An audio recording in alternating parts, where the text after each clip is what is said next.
So we're going to go more in depth with the use of Nmap for discovery at layer 3 and layer 4. First, we are going to filter ICMP traffic on Wireshark to see what is being sent.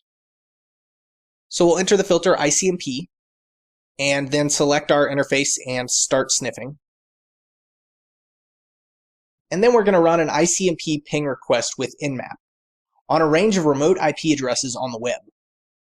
So we'll use Nmap, then -SN to suppress the port scan, then -PE to specify the ping scan, and then enter the range of IP addresses. In Wireshark, we see a complete series of ICMP ping requests and replies from live hosts. Now we'll stop that session in Wireshark and create a new session. And then we'll use the exact same command, but this time with a private range of IP addresses on our local area network. So we'll run that command and then change the range of IP addresses.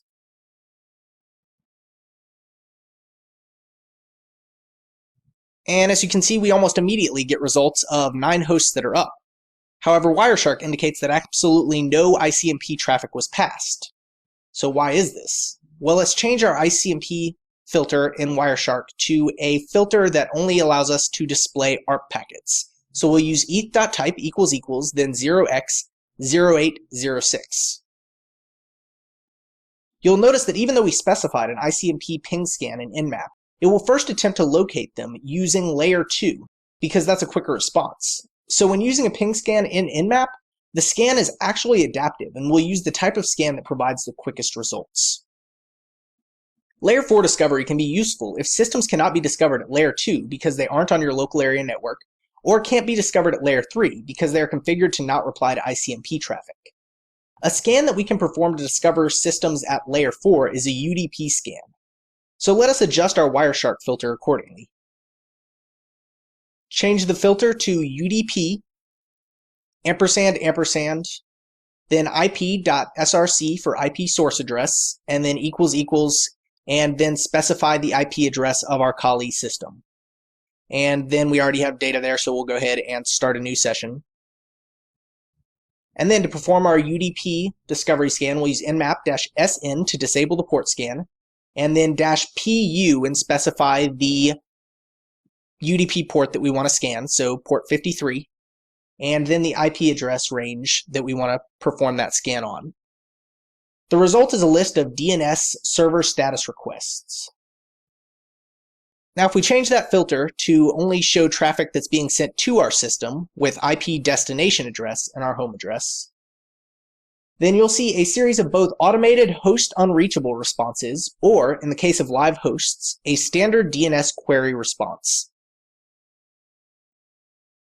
DNS is a good option for a UDP discovery scan because it's a commonly used UDP port.